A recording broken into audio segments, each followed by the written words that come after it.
भारत में एक साल में करीब 1.5 लाख लोगों की मौत सड़क हादसे की वजह से हो जाती है और इसका बहुत बड़ा कारण है कि उन लोगों को भी ड्राइविंग लाइसेंस मिल जाता है जिन्हें गाड़ी चलाने नहीं आती है। तो अब ऐसा ना हो इसके लिए मारुति सुजुकी और दिल्ली सरकार के एक इनिशिएटिव की तरफ यहाँ पर ADTT का यहाँ पर इनॉग्रेशन किया गया, यानी ऑटोमेटेड ड्राइविंग टेस्टिंग ट्रैक। तो जो सड़क हादसे को रोकने की कोशिश की गई है, यहाँ पर हम उन सारे सवालों के जो आपके जहन में भी होंगे कि ये क्या है, कितना प्रैक्टिकल है, उन सारे सवालों को आज हम मारुति सुजुकी के एग्जीक्यूटिव डायरेक्टर राहुल भारती जी से पूछेंगे। सर, सबसे पहले तो ऑटो जंक्शन से बात करने के लिए बहुत बहुत शुक्रिया। पहला सवाल आपसे ये पूछते हैं कि ये क्या चीज़ है, कब आप मतलब ये आपके जहन में कैसे आया कि ये करते हैं? देखिए, रोड सड़क पे जो दुर्घटनाएं हो रही हैं उसके कई फैक्टर्स हैं। मतलब अगर जैसे किसी को ड्राइविंग नहीं आती आपने कहा और वो फिर भी चला रहा है, वो नहीं संभाल पाया और उसने या हाई ओवर स्पीड कर दी या उसको स्पीड पे आगे से अपनी आड़ी वाली गाड़ी से डिस्टेंस रखना है, ये सब की एरर की वजह से उसने गाड़ी कहीं भिड़ा दी, उसकी वजह से पूरी जिंदगानी वेस्ट हो जाती है और पूरा परिवार 10 साल 20 साल तक इम्पैक्ट आता है। तो ऐसा क्यों हो? तो हमें सिर्फ ये करना है कि जिसके हाथ में हम स्टीयरिंग व्हील दे रहे हैं उसको पूरी तरह आना चाहिए, उसको लाइसेंस तभी मिलना चाहिए कि जब आ जाए। तो उसको गाड़ी का ABCD पता होना चाहिए, पहली बात तो ये है। हाँ, पूरा सिर्फ ABCD नहीं, उसको गाड़ी का कंट्रोल पूरी कंट्रोल करनी आनी चाहिए, उसको रिवर्स करनी आनी चाहिए, उसको आगे ऊपर कैसे ले जानी है, पूरा कंट्रोल आना चाहिए उसको अपनी गाड़ी पे। सर, कुछ देर पहले आप ये कह रहे थे कि कैंसर से लोगों की मौत हो जाती है, गरीबी से मौत हो जाती है, उसे हम कंट्रोल नहीं कर सकते। हाँ। लेकिन जो सड़क हादसे में मौत होती है वो एक मौत भी बहुत बुरी है क्योंकि वो अवॉइडेबल है। वो आप ये मत सोचिए कि एक्ट ऑफ गॉड है, ये भगवान ने किया है, ऐसा नहीं है, हमारी गलती है, हम इसको अवॉइड कर सकते हैं। और थोड़े से कुछ चीज़ों का ध्यान रखें, जैसे सीट बेल्ट लोग पहन सकते हैं, रात को नींद के साथ ड्राइविंग नहीं करनी, हेलमेट पहनते हैं।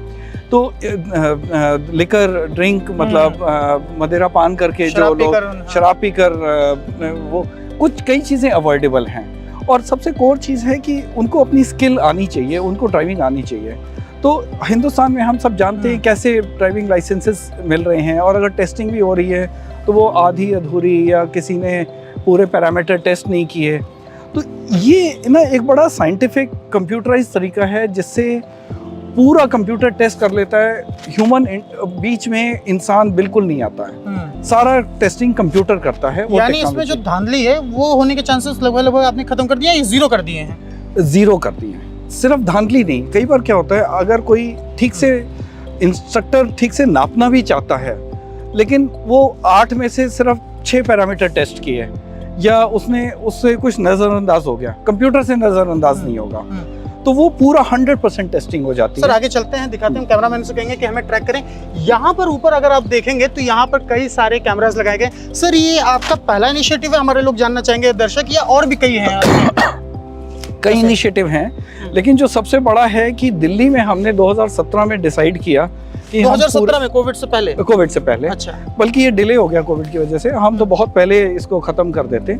अभी भी 6 सेंटर हमने पूरे हैंडओवर कर दिए हैं दिल्ली में। हाँ। 6 सेंटर हैंडओवर कर दिए। हाँ, 3 साल मॉनिटर करके।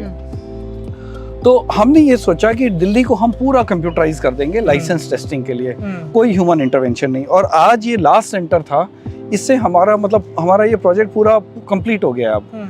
तो इससे हम दिल्ली में अब कोई भी लाइसेंस लेगा उसको पूरी तरह से कंप्यूटर के थ्रू गुजरना पड़ेगा, कुछ इसमें से वो गुजर नहीं पाएगा। अब इससे एक बड़ी इंटरेस्टिंग चीज़ हुई, जब मैनुअल टेस्टिंग होती थी तो 84% पास रेट था, यानी कि 100 लोग आते थे तो 84 लोगों को लाइसेंस ओके हो जाता था। जैसे ही हमने कंप्यूटराइज लाइसेंस की तो वो 84 से डिप करके 34 हो गया। इतना अंतर। इसका मतलब 50% लोगों को वो स्किल नहीं थी जिसके लिए उनको लाइसेंस मिल गया। हाँ।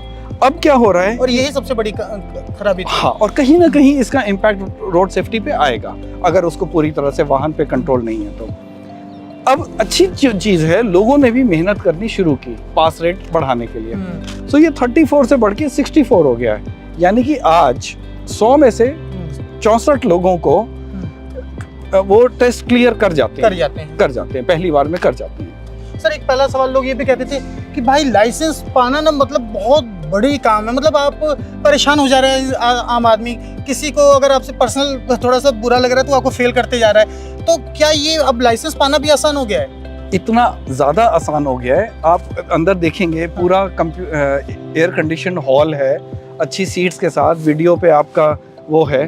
टोटल लाइसेंस टेस्ट का टर्न अराउंड टाइम सिर्फ 10 मिनट है।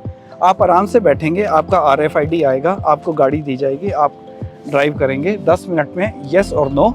और इसमें कोई डाउट नहीं है, 10 मिनट में यस नो हो जाएगा। हाँ, आपका वीडियो आपके सामने है, कोई डाउट नहीं है कि किसी ने अपनी प्रेफरेंस दिखाई या कोई आपसे नाराज है या ज्यादा खुश है कोई। यानी भाई बोर्ड के पेपर में भी लोगों को 15 मिनट का समय मिलता है क्वेश्चन पेपर पढ़ने के लिए, आप 10 मिनट में ये, अगर सामने वाले को गाड़ी चलाने आता है तो 10 मिनट में उसका फैसला हो जाएगा। हाँ। अच्छा, एक सवाल पूछना था सर, क्योंकि मारुति मतलब कि आप ईस्ट से लेके नॉर्थ तक, वेस्ट सब हर जगह मौजूद हैं, तो ये जो आपके ट्रेनिंग सेंटर हैं यहाँ पर, टेस्टिंग सेंटर हैं, वो क्या सिर्फ मेट्रो सिटी में ही है कि आप आने वाले जगह पे टियर 2 टियर 3 सिटी में भी जाने वाले हैं? हम लोग क्योंकि असली धांधली तो वहीं होती है। हम लोग पूरे देश में धीरे धीरे ये काम कर रहे हैं। जैसे हमारा institute of driving training and research, उसमें ट्रेनिंग देते हैं। भाई टेस्टिंग से पहले आपको ट्रेनिंग देनी है लोगों को, हम कैसे एक्सपेक्ट करें कि बिना ट्रेनिंग के उसको टेस्ट करें? चला पाएंगे क्या? हाँ, ट्रेनिंग दें तभी तो उसको टेस्ट कर सकते हैं। तो ऐसी ट्रेनिंग हम 6 स्टेट्स ऑफ इंडिया में अभी दे रहे हैं। 6 स्टेट्स? हाँ, ओके। 6 स्टेट्स में एक institute of driving training and research, उसके अलावा हमारे अपने dealers Maruti Suzuki driving school, 500 driving school हैं ऑल ओवर इंडिया। तो वो उससे भी हम ये ड्राइविंग उनको उपलब्ध कराते हैं। जैसे कोई कॉलेज गोइंग गर्ल है, वो घबरा रही है वाहन पकड़ने से, तो उसको हम पूरे कॉन्फिडेंस के साथ सिमुलेटर, पहले सिमुलेटर, फिर ट्रेनिंग, उस तरह से ट्रेनिंग कराते हैं ताकि उसको बिल्कुल डर ना रहे, उसका डर खत्म हो जाए, पहला।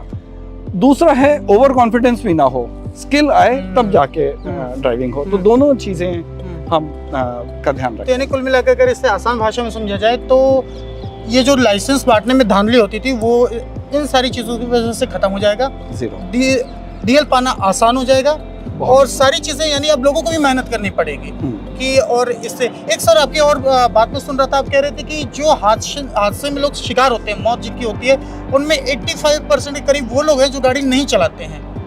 89%? 89% नहीं, ओके मैं बताऊँ, 40% तो पैदल यात्री हैं। जो टोटल अगर 100 मौतें हो रही हैं दिल्ली में, उसमें से 40% तो पैदल यात्री हैं जो वाहन है ही नहीं, जिनकी कोई गलती नहीं है, जिनकी कोई गलती नहीं है। 39% है जो 2 पहिया वाहन चला रहे हैं लेकिन किसी और ने हिट किया, और 6% ऐसे हैं जो उनके पीछे बैठे हैं, और 4% हैं जो साइकिल चला रहे हैं, जो हमारी नॉर्मल बाइसिकल होती है। तो 89% तो इनको हम वल्नरेबल रोड यूजर्स कहते हैं, मतलब जो सबसे ज्यादा जो इम्पैक्ट जिन पे पड़ सकता है।